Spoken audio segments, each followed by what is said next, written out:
After World War I, all the leaders of the Allied countries met up in Paris to discuss the Treaty of Versailles, but Germany wasn't even invited. The British and the French wanted revenge and reparation payments. Eventually, France and Britain both got what they wanted, and Germany had to pay reparations and give up a significant amount of land. Germany was furious about this and saw the treaty as a way to destroy their country. During the 20s and the 30s, people in Germany grew unhappy, and there was a lot of grievance that helped the rise of a new politician, the fascist Führer Adolf Hitler, who channeled the resentment into a nationalism that was the beginning of World War II.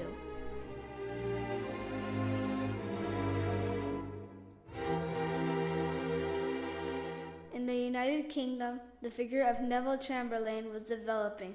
Chamberlain was the younger son of a prominent English politician.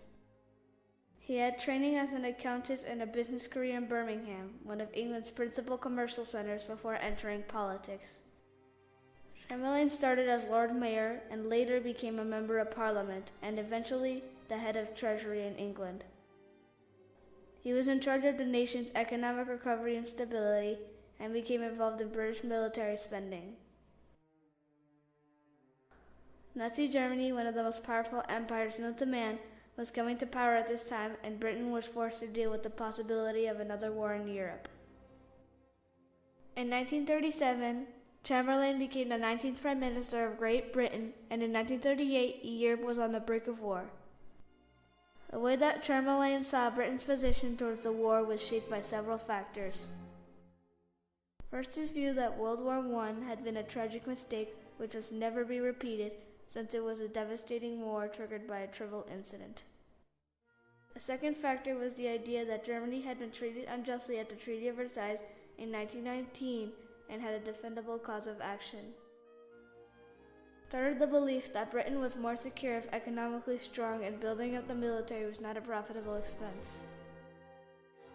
A fourth factor was the belief that bargaining was the best alternative to resolve differences. Finally, many in England viewed communist Russia more of a threat to England than Germany, and that Germany could be useful to stop any Soviet expansion. All of these factors resulted in Chamberlain's tight control over Britain's rearmament, foreign military preparations, and his foreign policy of appeasement towards Germany as the only way to resolve an important issue peacefully. Hitler's Germany took a special interest in taking over the Sudetenland, a western region of Czechoslovakia where many German-speaking people lived but felt discriminated against by the Czech government. Prime Minister Chamberlain decided to stop this threat and visited Adolf Hitler in Germany several times to discuss the terms and negotiate a pact that would prevent it. Also present in these negotiations were representatives from France and Italy. The strange thing is that although this was an agreement about Czechoslovakia, the country's representative didn't show up, neither did the USSR. Those negotiations resulted in a Munich Agreement signed on September 30, 1938, under which Hitler was granted the right to take over the Sudetenland region for Germany as long as he didn't invade the rest of the country or any other major countries in Europe. The diplomatic pact is called Appeasement, but it's nicknamed Looking the Other Way. Prime Minister Chamberlain arrived into England declaring he had brought peace for our time. However, appeasement optimism in Britain did not last long. In March 1939, Hitler broke the Munich Agreement and invaded the remainder of Czechoslovakia, taking the country for his own. Nobody stopped him, and Britain had to prepare for war. After the Czechoslovakia invasion, Hitler invaded Poland. The policy of appeasement ended at that time. Chamberlain had no other course of action but to defend Poland and declare war on Germany. In conclusion, time demonstrated that the policy of appeasement was a diplomatic failure in this particular historic moment because Hitler was not a trustworthy person. He took advantage of this policy to advance his own agenda and his own interests of Germany dominating many European countries. Today, this topic is still debated.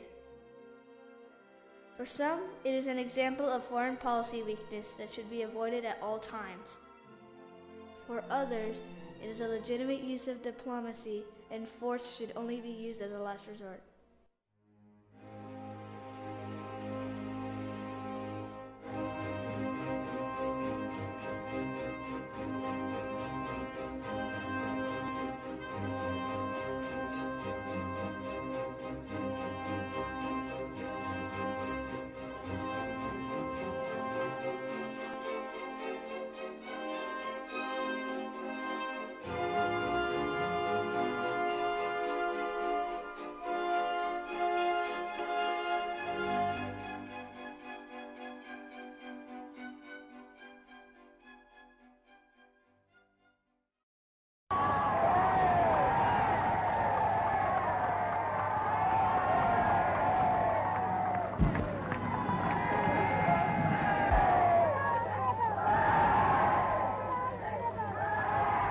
The settlement of the Czechoslovakian problem, which has now been achieved, is, in my view, only the prelude to a larger settlement in which all Europe may find peace. This morning, I had another talk with the German Chancellor, Herr Hitler. And here is the paper which bears his name upon it as well as mine.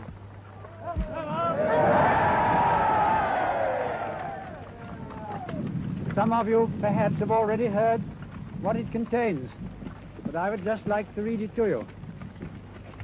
We, the German Führer and Chancellor, and the British Prime Minister have had a further meeting today and are agreed in recognizing that the question of Anglo-German relations is of the first importance for the two countries and for Europe.